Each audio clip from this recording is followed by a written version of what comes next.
Hello everyone, welcome to the first podcast by Techniche IIT Guwahati. I am Anushka Srivastav, the host for the day, and today we have with us someone very special to the Techniche family. A pioneer for education in India, he has specialized in civil engineering and geotechnological engineering. A professor by profession, let us welcome Dr. T.G. Sitharam, Director of IIT Guwahati, here with us today. Hello, sir. How are you doing? Thank you. A very good afternoon to all of you. First of all, let me wish you a very happy Republic Day, the 72nd Republic Day of India.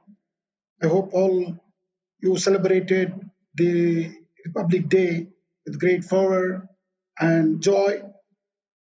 And as you know, that India on this day has adopted the constitution.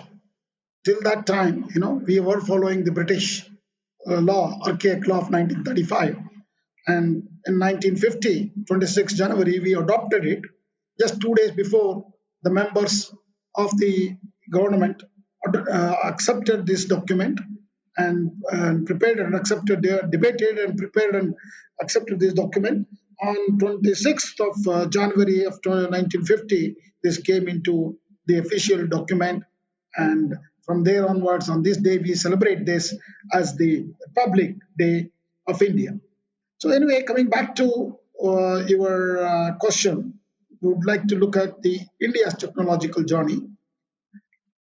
The In the last 70 years, 70 and odd years, and our India experimented with a lot of socialism for more than 4 decades in the early days, which kept the lot of foreign capital outside and the technologies as well, because we were not very accessing the technology till 90s.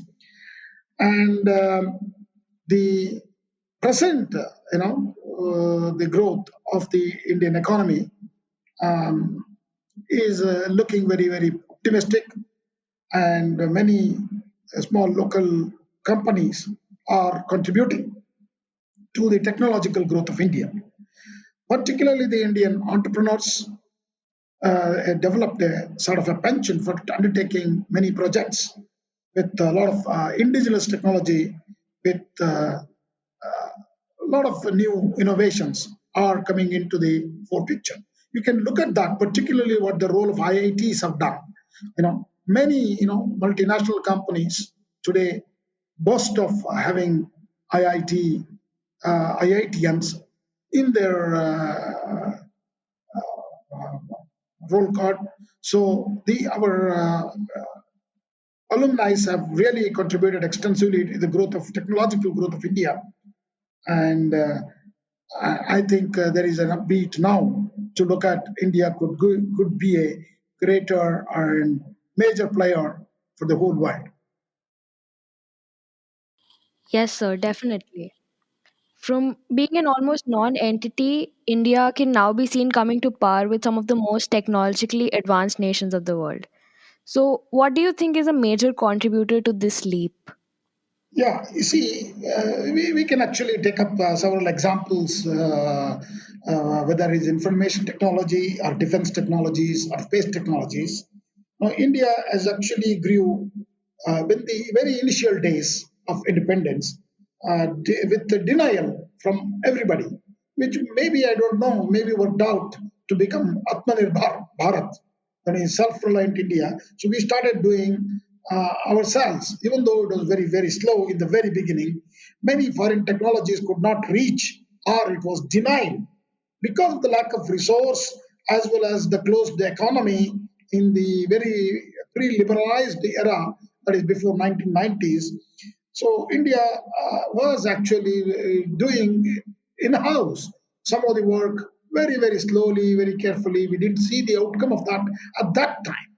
But later on, maybe that has become a strength because our people got used to, and they knew starting from the basic principles. They started working, whether it is nuclear energy, space or defense, or even supercomputers.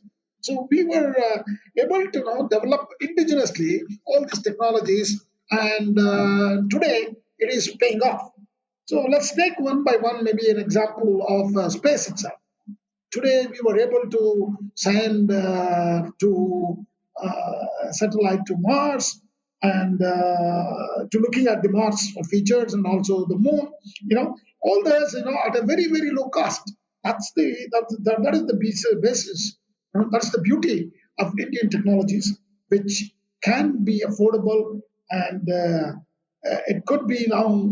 We are in a stage that we could be completely self-reliant, and now India is also opened up. Uh, they are also being embraced by many countries in that condition. So India's the demand for the Indian products would be very high. India's basically gross expenditure on research and development has also been consistently increasing over the years. India's as a percentage of GDP, even though it's stood less than 1%, that's the one thing we need to improve. And India has the top export of IT products and as the third largest pharma sector. So we, today called as pharmacy of India, pharmacy of the world. So India stands third globally in the number of even peer-reviewed science and engineering publications. That's the beauty. That clearly shows that our outcome uh, is excellent, and many of the IITs are the cause for many of these achievements. And we need to now move towards looking at a lot of private activity in the research and development sector, and particularly the technological growth for India. So that I think will provide a additional input into the technological growth of India. Yes, sir. Technology and advancement definitely affect the growth of a nation, and India is a very big example of that. We can see how our affordable technologies are much in demand in the world. So, what do you think are the most prominent social implications of this that can be observed in the country? See, India is a country of villages, and also it is an agricultural uh, based country. See, we do have almost more than 6 lakh villages, okay, and majority of the population still living in villages. When I say majority, almost two-thirds of population live in India. Sorry, live in villages. So our we really want to look to the growth of India. I think we need to empower the village community, and some of the major issues would be whether it is water or energy or many of these are going to be the social issues for the continued development and growth of India. So, as I told you, it's also an agricultural country. So, there is a clear nexus between water and energy and food. So, this nexus, we should use this nexus as an advantage for us so that we can really propel ourselves to the whole world, that we can make called to be a developed country with this, taking advantage of this and also our village centric adoption.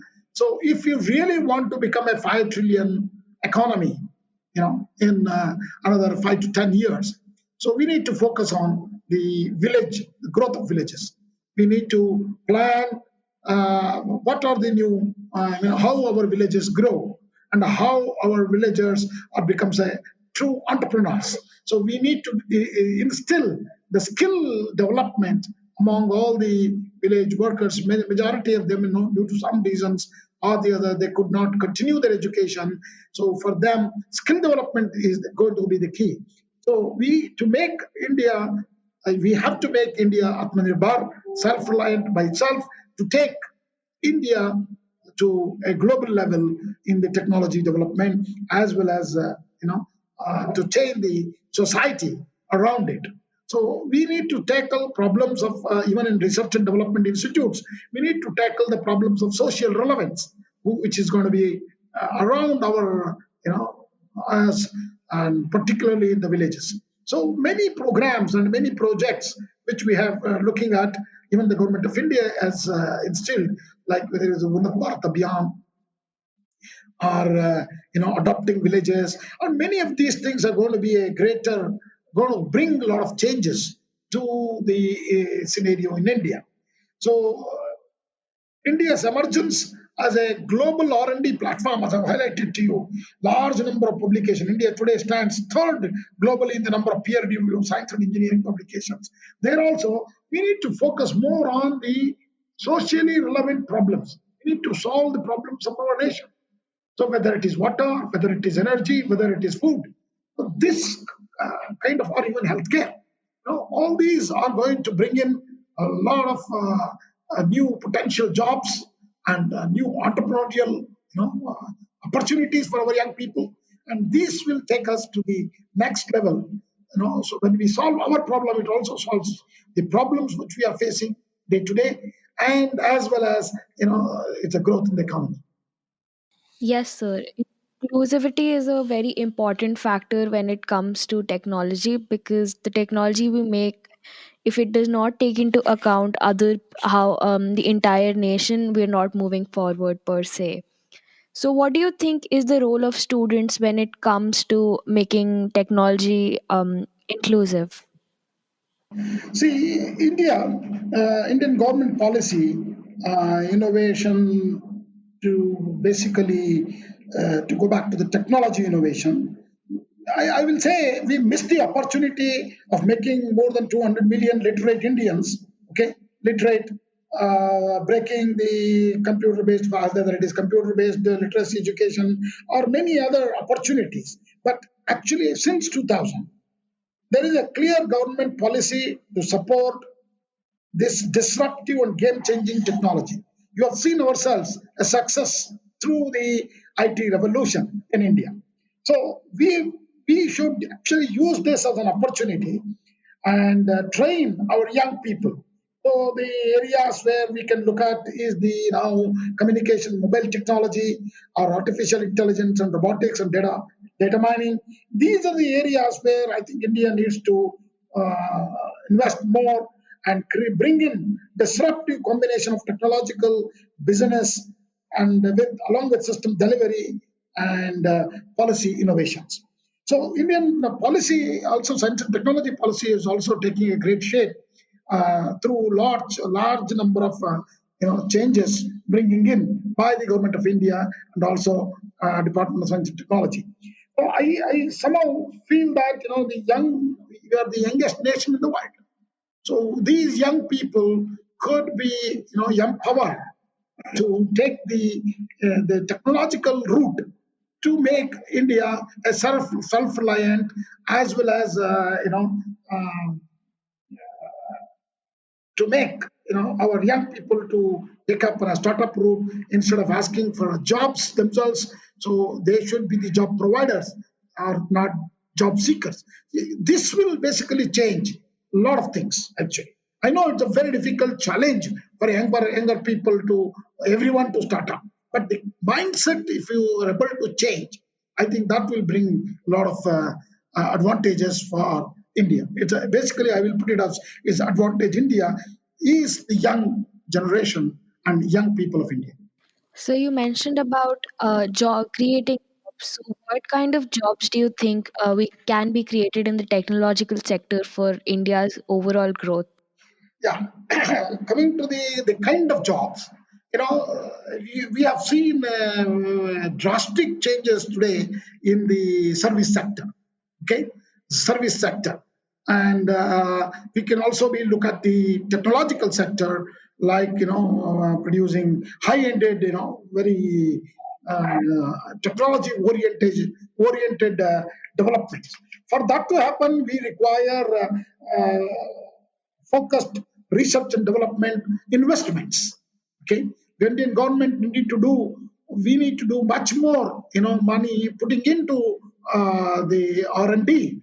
When you train with the research and development, almost close to about put the investment in the R&D for up to about 5 to 6% of the GDP, then it will take a time to penetrate this into all the young people who are going to be the potential or the future technological experts in this area. So today, India is the largest uh, producing engineers in the world, or maybe second or third largest. So we have a fantastic opportunity today to capture. So coming to look at what kind of technological, whether it could be in the very similar to information technology, we can look at the data science and artificial intelligence, as one of the core areas where there is a lot of intelligence have to get in, and our young people are also quite ready to embrace that new areas. So whether it is robotics, whether it is artificial intelligence, and even the mundane core sectors like energy, water, okay, and food, agri technologies are also, we require a lot of technological intervention in the agriculture sector as well.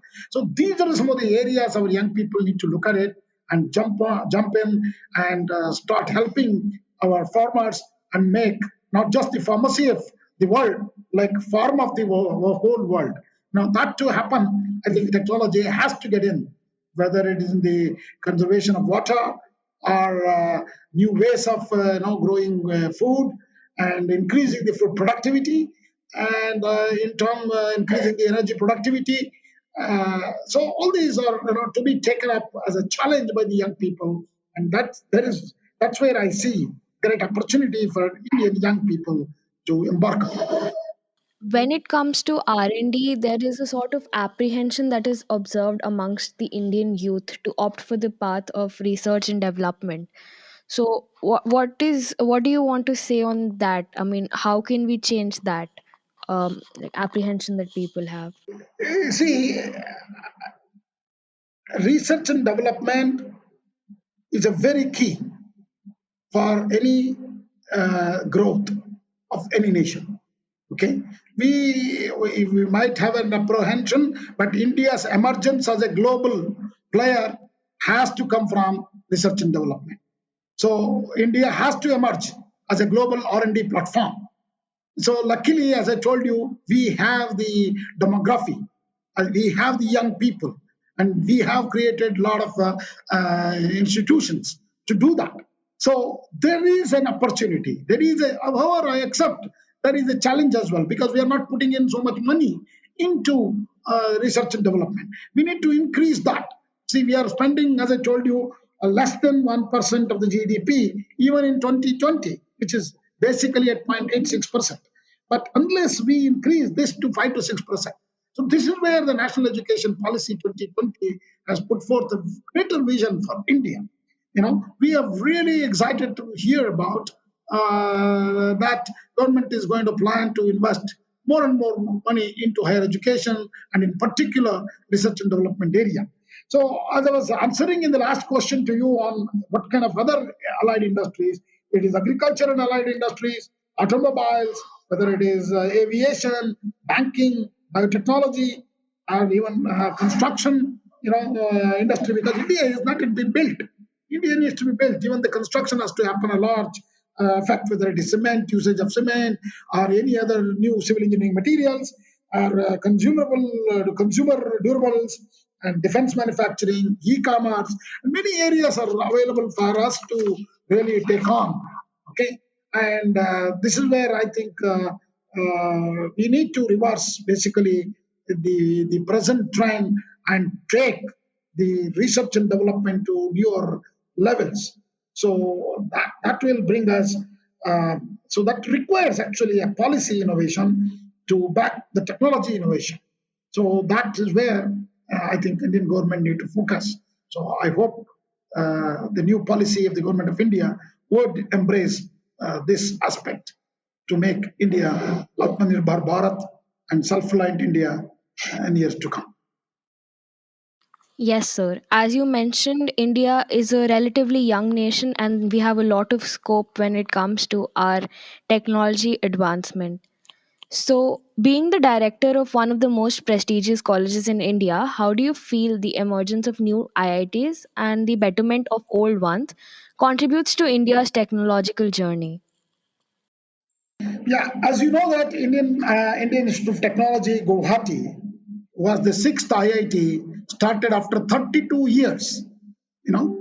See, earlier we had only five IITs, and after 32 years, IIT Guwahati was started in 1994. That too in a in a part of the country where there was no clear accessibility that time, and also plagued with lot of other problems, okay, of insurgency and other things in 1994.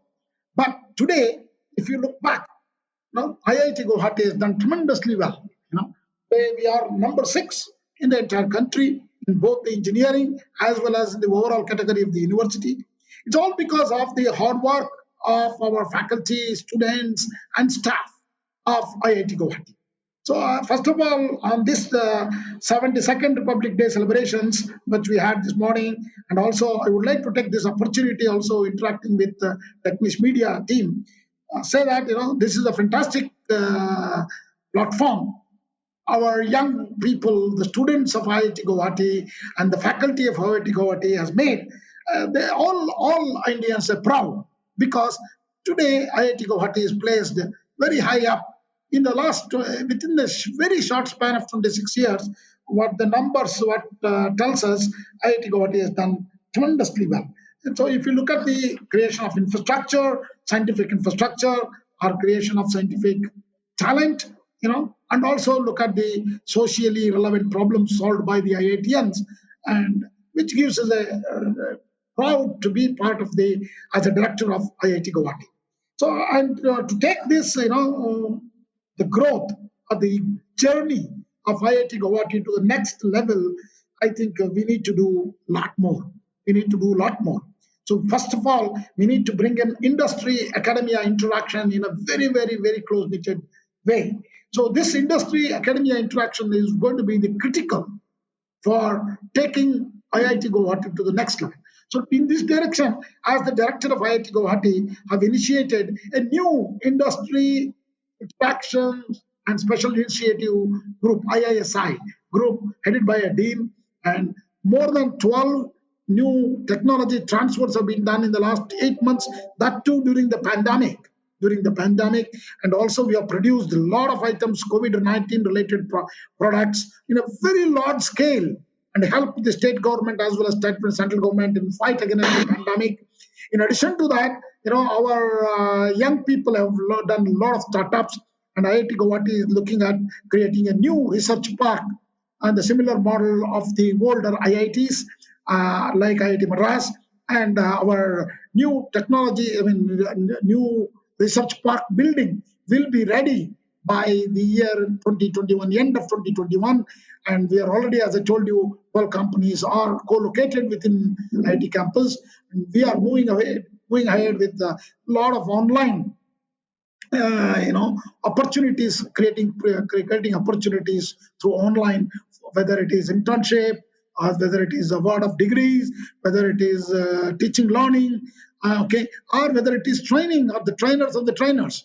In all these aspects, IIT Guwahati faculty has done tremendous input to take IIT Guwahati to the next level. Our journey in the last 26 years was very good, excellent, but we would like to see this to increase to the next level. So we need to focus on areas like healthcare, management, whether energy or environmental management, policy areas are also we should get in.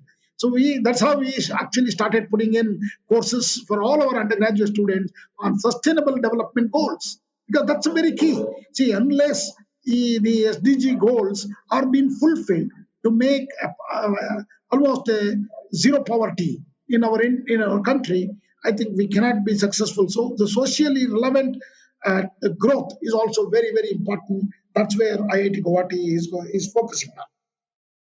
Yes, sir. It makes me very proud to be a student of IIT Guwahati, an institute that is headed towards radical change. So, as we're living in a pandemic at the moment, so how do you feel this pandemic has affected India's journey and overall the situation of the students and the faculty who are not able to interact face to face? So, how do you think this has affected them? See, you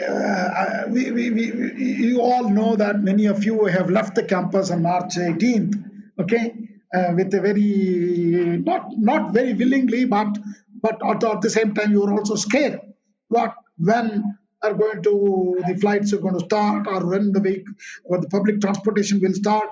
So with all that uncertainties, you all went home with a very heavy heart in the month of March.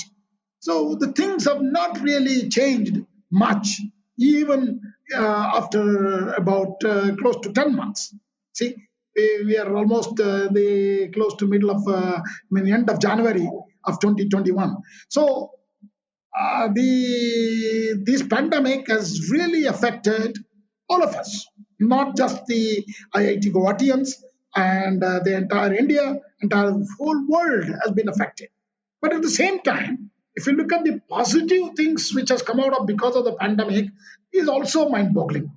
A lot of new things have happened. See, we have leapfrogged, at least in the use of digital technologies, by 10 years as a country. See, I will repeat this again. We have leapfrogged in the use of digital technologies by 10 years because of the pandemic. So, if the pandemic was not there, there was still a resistance to use the technology for doing many things. What uh, we can never even think about. Today, even a school-going children knows about talking to other people online, meeting, discussing, playing. All these things is happening. Only thing is a more of an online presence. Definitely, people would love to meet face to face, but this pandemic has taught us much, different way of interacting. So I don't think we are at a great loss, but definitely we have learned something uh, out of the box, and we have also leapfrogged in the utilization of the digital technologies, which was a need of the hour actually.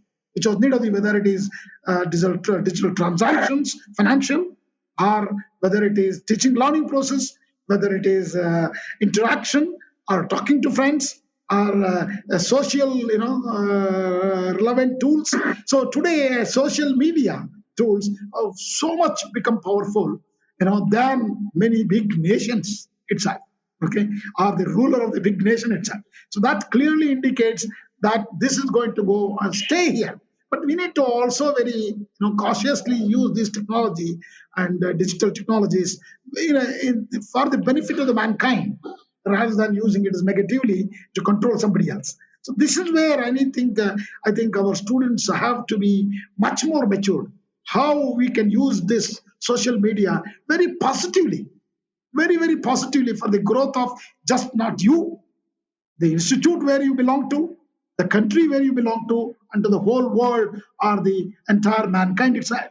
Now, you have this has given an opportunity to reach billions of people by an individual, which was not at all possible earlier unless you are the president of some country. So here there's an opportunity for young people like you have the opportunity to reach billions of people, but you have to be very positive. Take this step very cautiously. You have to be mature enough to handle this situation. I wish that all of you become wake up through this. I appeal to you also. Please use the media very effectively, very carefully, very responsibly, so that you can bring changes to the, not just for you, for the for your institute or your alma mater, or to the state you belong to, or to your parents, or to your country, or to the nation, or to the entire whole mankind. Thank you. Thank you so much, sir. Media definitely is one of the most powerful tools available at our disposal at the moment. It was great interacting with you, sir. Thank you so much for taking out time for this. Thank you. I wish you all the very best. And definitely, I also want to appeal to all my students who are outside the campus, saying that we would love to see you. It is not that we don't want you here. We would love to see you, but we want you also safe when you return to our campus. We are looking for creating such an environment. As I just wanted to take half a minute of your time to appeal to the student through this Techniche Media cell, saying that we have created the testing center, we have created isolation center, quarantine center, now vaccination center also will be created, and we would like to bring all of you back safe and healthy, and start doing routine things what you could could not do online, and also meet face to face, conduct experiments in laboratories, enter into your laboratory, have the real experience. So we are also wanted to give the same thing to you. So with these few, with the opportunity given to me to interact with you through the Techniche Media, I thank the Techniche Media people also for giving me this opportunity to address all of you and give my ideas or vision to the institute. Thank you. Thank you, sir. It was great interacting with you. So, folks, that's all for the day. We hope you enjoyed this insightful talk about the country's technological development. For more such interesting podcasts, stay tuned to our page. If you liked this podcast, do let us know in the comment section and let us know what topics you would like our future podcast based on. Follow Techniche IIT Guwahati to stay updated on more such interesting stuff.